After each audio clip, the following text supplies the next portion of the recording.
Hello everyone, welcome. My name is Adam. Welcome to a Terminator TED Talk on the timeline of the movies. Get ready to be able to enjoy all 6 movies like you've never witnessed them before, and to be able to appreciate them all coexisting together along the same timeline or the same universe without using parallel timelines, branching timelines, and any other bootstrap idea that people try and shoehorn in when trying to explain the Terminator films. Because we're going to get a bit crazy here. I'm going to bring to you a completely new concept on how to watch these videos and understand the logistics and the relationship between all the films. And it's all to do with time travel. No, rewind. It's all to do with time control. I've watched, obviously, as a fan of these films, I love the Terminator series. I love the concept of the, robotic killer coming from a future into a past. And obviously, the first Terminator film set in the 80s because it was made in the 80s, and I love the 80s.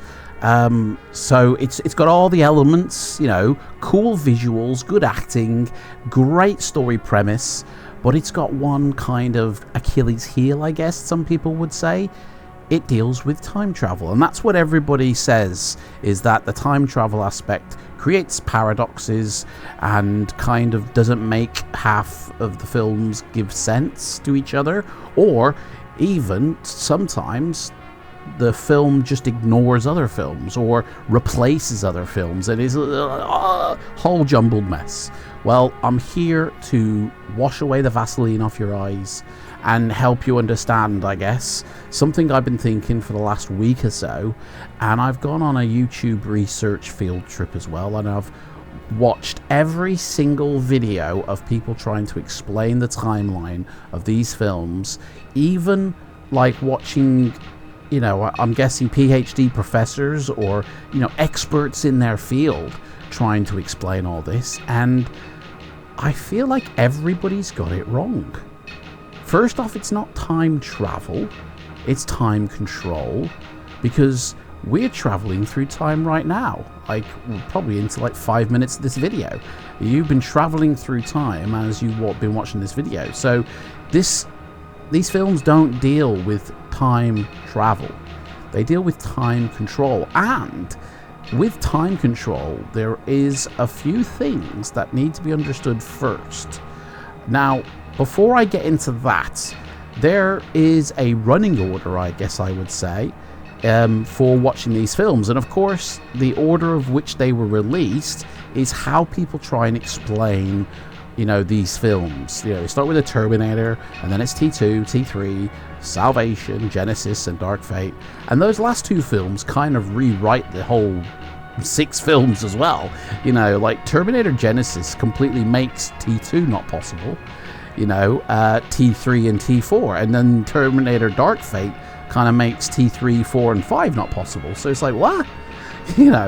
But I've constructed, I guess is the right word, a way to watch these films where they all work and they all coexist with each other. And the running order to watch these films with the new appreciation of what I'm about to say is you start with Terminator Dark Fate.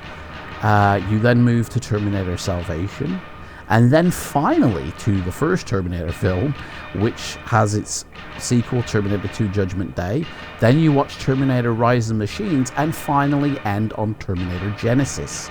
Now you're probably thinking, dude, you're smoking pot. What are you on? Give me some of that, because that is not the order on how Terminator should be watched. It's like you start with Terminator 1 and you go to T2 and then it's T3, and no, it's not, I feel, once you have the knowledge by the end of this video. So keep watching and join me on a massive journey. It's not going to take too long. So first things first, in order to understand the story, I guess, that I'm about to create, because I will say this, none of this is official, none of this is intended by the directors of these films or the creators of these films. There's no fan theories of what I'm about to say that I could find anywhere. This is all just coming out of my own little head.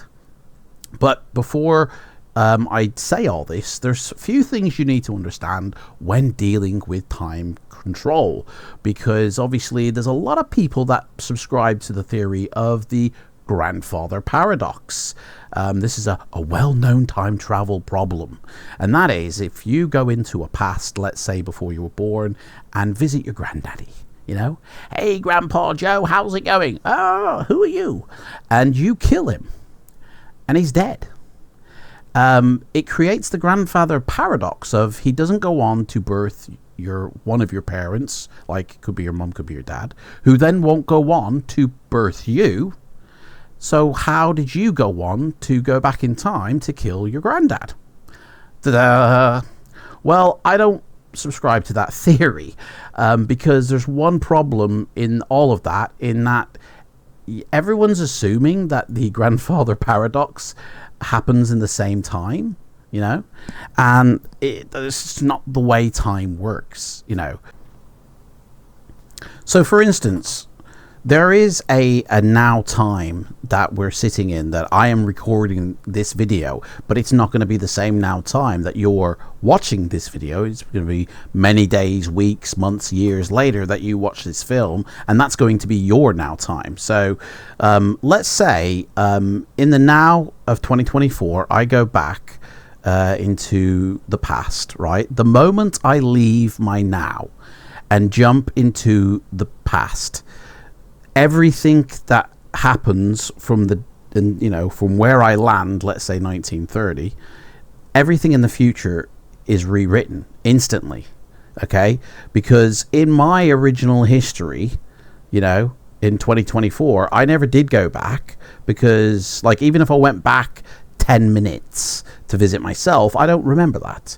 That never happened for me, you know. But let's say I go back 2024, either 10 minutes or to 1930, doesn't matter. Now it has happened, okay? So the future gets completely rewritten. Like if you drop a stone in a river, it has a ripple effect, like ripples through time. It completely changes because I'm entering where I shouldn't be, you know? And even like just not interacting with anybody changes events that happened, you know, originally. And you can't change your past, right? So in 2024, I personally, like in this little scenario, haven't gone back in time yet, right? So that cannot be altered because it's already happened, okay? So the moment I leave 2024 to go back in time, that's when it did happen. And now we're entering a new timeline, and it replaces the old one. So my previous past is gone, right? Obviously, I have a previous past. I remember growing up as a young boy and to become the man I am now, and that's still valid, but it doesn't exist anymore because if I've gone back to 1930, even I haven't been born yet, you know, and that's okay too for me, because even if I killed my granddad, right, I'm still alive because that did happen in my timeline, but I'm in a new timeline. I am an exile of time now. I don't belong in this timeline, and the entire future gets rewritten. Okay, so here's a graph that could probably help explain it better. Okay, so this first top line is time, and all the red dots are events that happen in time that could alter the course of time effectively, and the blue lines are just representing decades, right? So in the middle could be considered, let's say, the present. The first blue line is the past, and the end blue line is the future, right? In this present, okay, is the now, right? Now down below at the bottom is time moving along, the red dots, and then if I were to jump back into the past, boom, now the future that would have happened is not going to happen because I've been introduced into the past, and so there is a new future, right, that's going to happen. Everything that happened in the past to where I went in, that still happened. You can't change that. But moving forward, everything's going to change, because kind of like nature documentarians, just by literally being in the woods to see how bears react in their natural habitat, well, they're not going to react the same when a human's watching them. You know, if there's no humans around, bears will act as they act in their natural habitat in the woods. But as soon as you put a human in or a camera, they alter their behavior, because the camera, the person should not be there watching the bears. It's dangerous. So therefore the bear alters his behavior, and that's exactly what happens with time. I go back into the past, my previous future or present is now gone, and it's been rewritten with a new future, okay, one that involves me, you know, one that I can interact with to change the course of the future. And that's how time works, really. So literally it creates a completely replacement timeline, which I like to call that event a time reset. So that's like the first understanding of how time control works. The second is that in these films now we're only talking about, there are what's called constants, okay? And a constant basically is an event that will always happen in any time reset, no matter what, okay? The birth of Sarah Connor will always take place. Judgment Day is always a factor. You know, the creation of CyberDyne Systems or CyberDyne Research, whatever you call it, they're always in. Time displacement equipment, that's always there, and kind of has to be for the films to work. And the advent of AI. Now, these are all constants, and constants will always happen no matter what events take place in the timeline, okay? So anything and anyone can change and alter in a timeline, you know, depending if somebody alters and changes things. And it doesn't mean that it hasn't happened in a different timeline after a reset, you know, but a constant will always happen. Now, the date or time at which these constants will take place is irrelevant, but is relative and can happen at any time, because that can move and change. You know, Judgment Day isn't the same in all the films, you know, and there's an explanation for it. So the moment anyone goes back into the past, the future is wiped, reset, and replaced with a new future timeline with different events, meaning the past can also have changed. So if I go back to, say, 1970 now, but in about 20 minutes somebody sends somebody else, you know, or even at the same time as me, back previous to 1970, then when I land in 1970, however far they went back even further, that is now still valid in my 1970. So, for instance, if I had a twin brother and in 2030 we both go back, but to different times. I go back to 1970, he goes back to 1900, probably a bit extreme, but he will be a very old man when I catch up with him in 1970, because he's gone further back, and that's still valid for me. I hope you're still with me, because it's very important that this basic foundation of time control is understood for anything else I'm about to say to make sense. So I hope you're still with me. Now, this basically means that the past will have changed for anyone going back in time, but the future has yet to be written, so that is interchangeable. So even if a subject doesn't interact with their new present, they literally go and hide in a cave, that can change events going forward, because they weren't there originally in the previous resets, okay? So, but in these films, they always do interact, you know?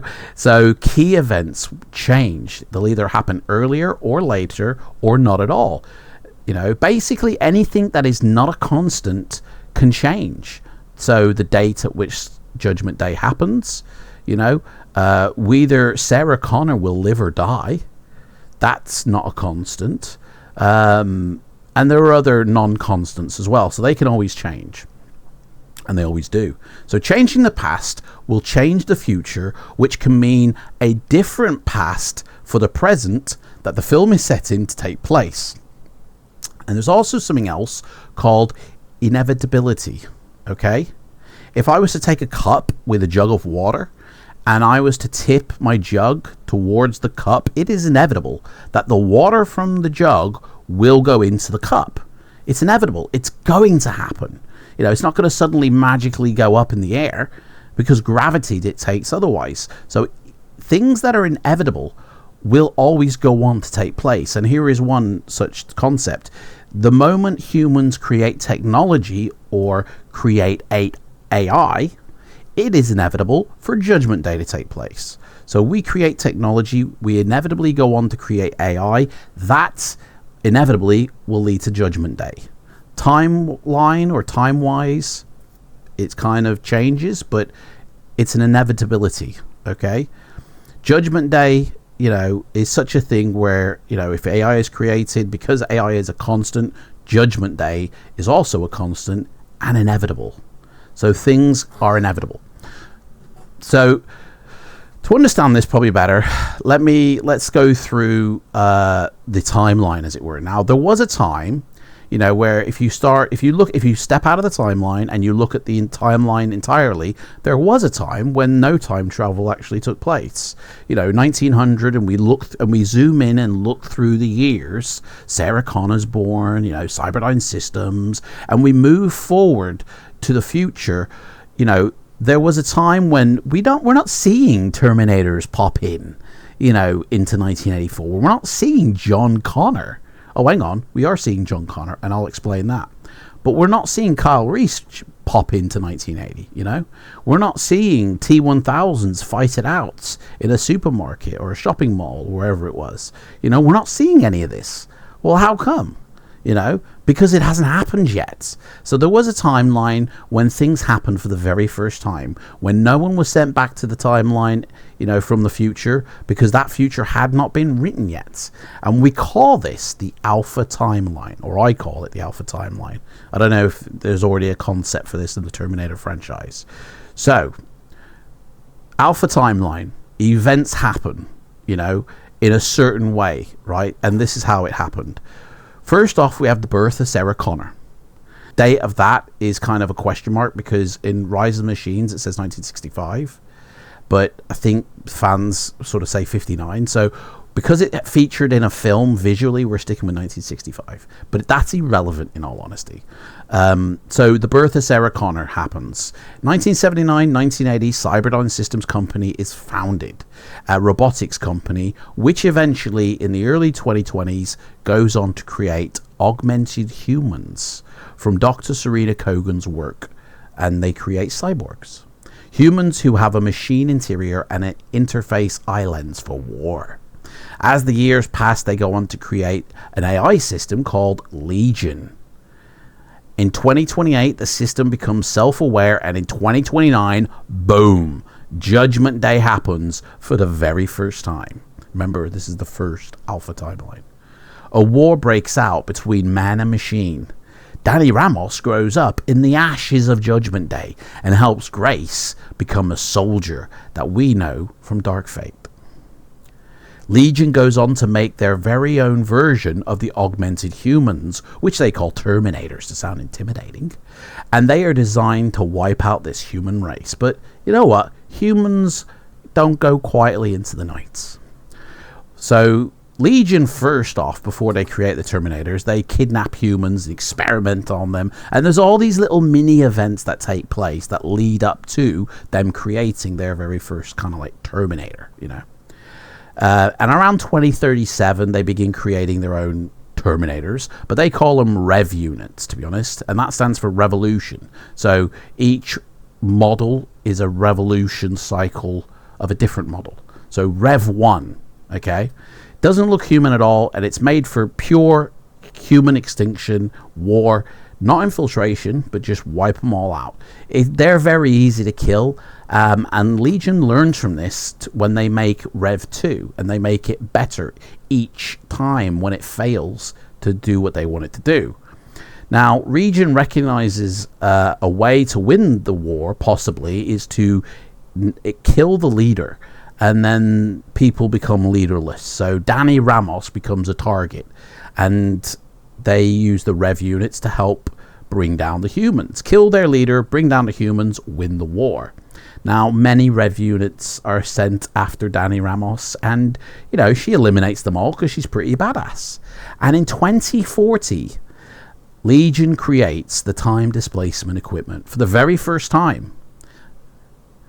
And by the time they send their very first model back in time, the Rev 9 unit, it's 2042, and they give it a mission to kill a young Dani Ramos, you know, like even way before they did in Dark Fate. We're talking like a 9-year-old Dani Ramos, you know, because they are losing the war. And another constant in that I forgot to mention is that humans always win the war, okay? Because, and an explanation, and my proof rather, is that the Skynet, as it were, the AI program, in this case Legion, creates time travel and sends things back into the past to try and alter the course of history in order for them to win the war. So we always win in the end, guys, you know, and it takes up until 2050 in the first timeline, because in this alpha timeline, from the moment the Rev 9 unit goes back, this timeline still continues forward through history. You know, we don't focus on it, we don't see it, but if we stayed here, if we didn't go back with the Rev 9 unit, we'd still have a future, okay? Because it's our now, right? But if we follow the Rev 9 unit back, and we're now in the first reset, and they sent the Rev 9 unit back to 2010 originally, okay? Dani doesn't get to meet up with Sarah Connor because she got killed as a young girl. She doesn't meet Grace. That wasn't sent back. And the Rev 9 unit succeeds in its mission. Young Dani Ramos, sorry love, you're dead. And your entire family is, because, you know, the Rev 9 unit's pretty good at its job. Now, from the tech of this Rev 9 unit left behind, the future CyberDyne systems will still get created. Legion AI tech and all that. Judgment Day happens, but it happens maybe a little bit earlier, 2020 this time. And eventually Terminator Infiltration units begin to be developed earlier than before. And there is a Sarah Connor, but she hasn't got the past that we all know and love. You know, she just rises from the ashes as the leader of the resistance. Humans fight back, and Sarah Connor, this time, she leads the resistance. She is the leader of the resistance. Okay, and she dies around 2035. But the humans are resilient, and it looks like they're going to win. And so again, Legion creates a time displacement unit, and it's around 2045, sends back their latest Terminator models to kill the offspring of Sarah Connor before the war breaks out, thinking that might alter the history for them to win the war. They don't have any information on, like, who the kids could be. They don't even know if she has kids. But they only know about Sarah Connor, but they don't know about her past, okay? Because all records get destroyed during a nuclear war. All paper records are gone. Hard drives get destroyed. There is no information that Legion knows about past, post-apocalypse, you know, Sarah Connor. Or sorry. They only know what they know now. So they think, let's go back, target if she's got any children, send a few back, you know. Send one back to 19, you know, whatever. Although they don't choose it this time. They choose 2020. Just to get the info. But again, humans win the war in this time reset in 2050. The second time reset, we still haven't even hit the films, by the way. The first film, Dark Fate, is during the 5th reset. I will say that. The first Terminator film that we come across is during the 8th reset. Okay, so we haven't even hit the films yet. Okay, so we're in the 2nd reset now. Terminators from the future get sent to the past. Whole new future. The resistance, in a bid, you know, so Judgment Day still happens. You know, somebody rises up. It ain't gonna be, you know, Sarah Connor, it's gonna be Dani Ramos, because she wasn't a target in the previous reset. They didn't know about her, you know, because she was already dead. So they target the leader of the resistance, who is Dani Ramos, right? But the resistance, in a bid to try and save Dani, they create a decoy leader, and they pretend Sarah Connor is the leader, right? Now, obviously, the robots went back and killed offspring. I mean, we don't actually know if they won or if they didn't win, but Sarah Connor obviously is still a thing, but she's a decoy leader, and Dani Ramos is the real leader. So Legion sends back Terminators to target Sarah Connor. You know, every reset, things happen a little differently. Different tactics get tried. They target Sarah Connor this time in her past and her offspring. And when the Resistance is able to send someone back, they have a code word. They don't call it Legion. They have a code word called Skynet. And they do this in a bid to kind of, you know, have a secret language that if Legion detect will not understand. So when the Resistance goes back to protect Sarah, they naturally just call it Skynet. And that's how she learns of it. Eventually, Legion goes on to create infiltrator units, the Model 101s. And these units are a bit more advanced than the Rev 9 units because they have the switch of learning. They can actually learn and become self-aware themselves, rather than the Rev 9 units are just total do what they're told. So that's a bit more advanced, but obviously the Rev 9 has had the morphing power and all that. Not Power Rangers, but so you would think that they're more advanced, but actually psychology-wise, these Model 101 units are actually more advanced. They're more basic in their design, you know, but they're more believable as humans. The Rev 9 units really probably weren't, you know. Anyway, it doesn't really matter because this is a different time reset anyway, so it is what it is. So these new 101 units are, like I said, more sophisticated in blending in as human than the Rev 9s were, right? Legion eventually in 2056 will send one back to 1998 to destroy any offspring of Sarah Connor because they didn't target Dani Ramos, you know, previously because they didn't know about her. And we're in the second reset now. Obviously, because of what happened in the previous reset, and because the Resistance hid Dani Ramos, they don't target Dani Ramos, even though she is alive in this reset, because the Resistance are naming Sarah Connor as the leader. So they are unaware of her existence. She's alive, you know, and she's able to help Grace this time, and humans eventually win the war in 2060. So, but obviously they did send, you know, a robot back, and the Resistance was able to send somebody back. So now we're in the third reset, and, you know, they sent it back to 1988.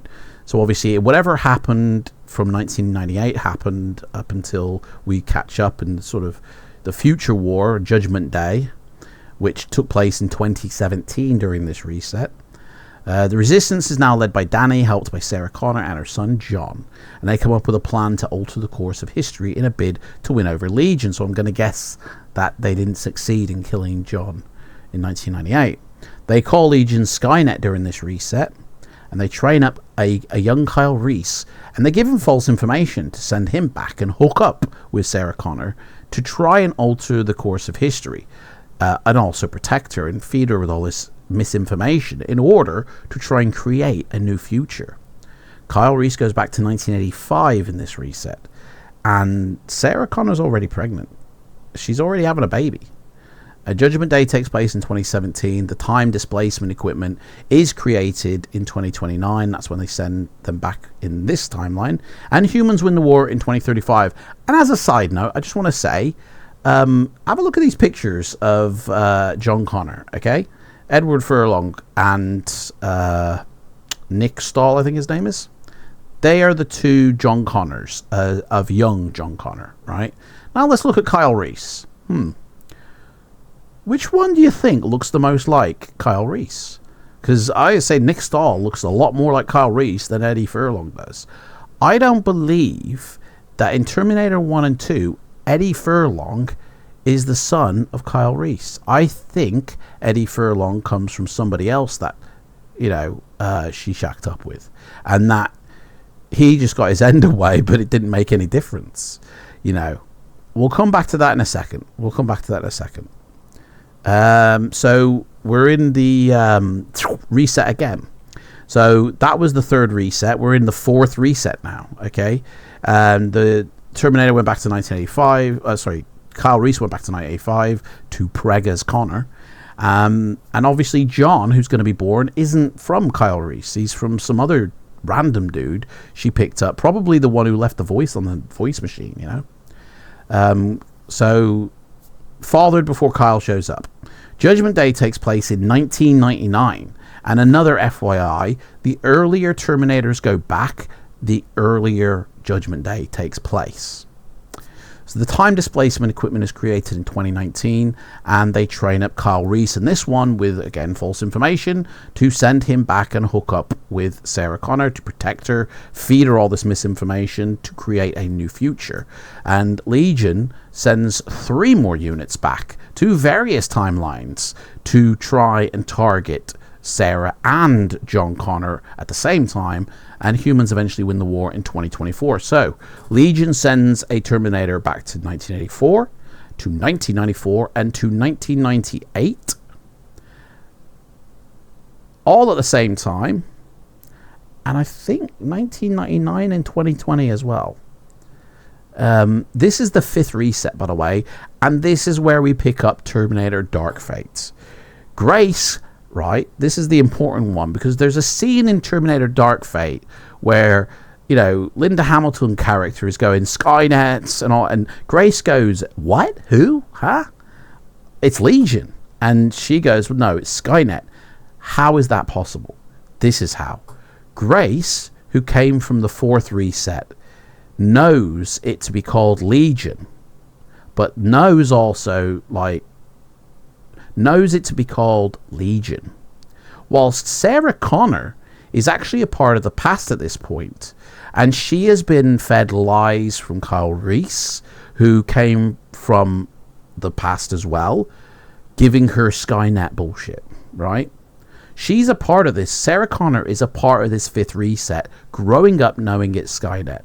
Whereas Grace is from the 4th reset, where she knows it as Legion. Because that thing to secretly thing wasn't something Grace knew about. So this was a secret ops. Kyle Reese was a black agent, basically. Secret ops agent, you know, for misinformation.com. And that's why Grace didn't know about Skynet, because that wasn't, it was the hush hush. So she's like, it's called Legion, guys. What are you talking about, Skynet crap? You know? No. That's why Sarah Connor and Grace have this little squabble in Dark Fate. Anyway, Sarah goes on. Once Dark Fate happens, Sarah then goes on to train Dani in her future. Eventually ends up adopting her as a daughter. So it's Dani Connor now, right? And by the way, in this timeline here, obviously John Connor's dead, remember. Anyway, Sarah goes on to train Dani, adopts her. Sarah dies around 2040, and Dani eventually goes on to have a child, and she names it John in memory. Skynet, Skynet as it's known now, because of what they did, sends infiltration units back to 1983. You know, they obviously, Judgment Day happens eventually, and I think 2029 it happens. Displacement unit is created 2042, and then Skynet sends infiltrators back to 1983 to ensure CyberDyne Systems will hire Dr. Serena Kogan and help to create the first augmented human in order to kickstart Judgment Day. Because if you watch Terminator Salvation, there is a whole history for that doctor. She talks about saving humankind like Sarah does, and I believe that there's a whole movie waiting to happen there. So in 2020, obviously, you know, in this timeline, 2020, Sarah Connor knows the enemy is Skynet, being part of the 5th reset, whilst Grace knows them as Legion, being part of the 4th reset. And they've sent humans back in time, and humans will eventually win the war in 2050. So now we go to the 6th reset, and this is where you go watch Terminator Salvation. So with the help of the Terminators in Reset 5, Dr. Serena Kogan, who met a Terminator when she was younger, is able to prolong Judgment Day to give her time to perfect and, you know, get the process of creating augmented humans ready for when Judgment Day happens. You know, now this isn't something the Terminators do like knowingly with her. They don't go, we're going to help you to prolong Judgment Day. They are helping her to speed it up effectively, but she's playing dumb to prolong it. Judgment Day takes place in 2004 this time. I mean, Terminators are better, I guess. Dr. Serena gets Marcus to agree to be an augmented human in 2003. He is then taken over by Skynet in 2004 and placed in a bunker until 2018. And then obviously, you know, the time machine's built again. Terminators are sent back, this time to way before the war begins, and target Sarah and John Connor, because obviously they're alive in this time. During the sixth reset, all the events that happen now will happen a bit earlier because of the tech being discovered earlier. And also, there is no more Legion. It's now reset to Skynet fully from moving forward. Terminators are sent back to the past to 2018. One to secure the creation of Skynet software, another to secure the creation of CyberDyne Systems by tracking down Dr. Serena Kogan in the 90s. She grows up, learns the future holocaust of this Protector 101 unit. All this time spent with her, it ends up giving her cancer. Humans win the war against the machines in 2019, sorry. In 1980, obviously, CyberDyne Systems will go on and, you know, be created. And in 1993, Dr. Serena Kogan begins work wanting to save humans by trying to create augmented humans, you know, Marcus and all that. Fight the war. In 2003, died of cancer. She signs Marcus up. Create the first augmented human. Judgment Day will take place 2004 like it does in the film. During this reset 6, Marcus, augmented by Skynet, is placed in a basement set with a mission to infiltrate the human resistance should he be exposed by them, which he is. He obviously doesn't know he's augmented. In 2018, the human resistance will blow up the factory where he is, and he is released into the world, making his way to find John Connor, and obviously salvation happens the way it happens. Now, in this timeline, Dani is dead and gone, and obviously Sarah is too. He's got tapes of her and all that, and they're both killed by Terminators, and the humans will win the war, this time by 2019. So everything's basically sped up. So obviously they did send, you know, things back, one to 1983, one to 1994. So we're in the 7th reset now. And this is very similar to the events that took place previously, except Judgment Day is 1997. Dr. Serena Kogan never meets any Terminators to aid her in the creation because they don't go send them back to that time. And the time displacement device is created in 2024. Kyle Reese is John's father in this reset because Kyle Reese gets sent back to 1983 pre Sarah Connor getting preggers by Mr. Phoneboy. Eventually, Skynet goes on to send back a Model 101 into the past at around about 2026 it is, and then another one a year later to kill Sarah Connor and her son, the T-1000, once it's been invented. Kyle Reese and John Connor storm the complex in 2029, and Reese is then shot back to 1983 to defend Sarah, and they then send obviously the other robot back in 1984, and humans win the war in 2030. Now we're in the 8th reset, and you can go and watch Terminator 1 and 2. Kyle is from the 7th future reset where Skynet is active and there are T-600s and 800s, but leaves before the T-1000s are created. He speaks of a future from the 7th reset. Kyle Reese is not the father of John Connor in this 8th reset because they send him back to 1984 and she's already preggers. Judgment Day takes place in 2019. This is after the events of T2. It's been delayed. The Terminatrix is created by Skynet in 2024. The Time Machine is created in 2025. And the TX that is sent back in order to secure Skynet's creation and kill all the lieutenants of Kate Brewster, who they've just learnt about. Sarah Connor will die around 2035, but will win the war at the same time. So now we're in the 9th reset. Terminator's been sent back to 1983 and 1994. So, because it's 1993 that Kyle Reese gets sent back, he is the father of John Connor. But Sarah Connor ends up dying of cancer in 1997. Judgment Day takes place in 2004. The Terminatrix is created by Skynet in 2024, and the Time Machine in 2029. So they send the Terminatrix back in order to secure Skynet's creation, kill all the lieutenants, and John Connor end up killed by a T-850 in 2032. Doesn't really mean anything though in this timeline. The Resistance captures the same 850 unit and shoots it back in time to defend John and Kate to ensure their survival.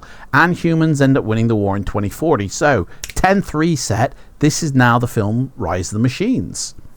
And after that film, John and Kate Brewster, they live. Sarah Connor dies of cancer. Judgment Day and Skynet are created on the same day in 2004.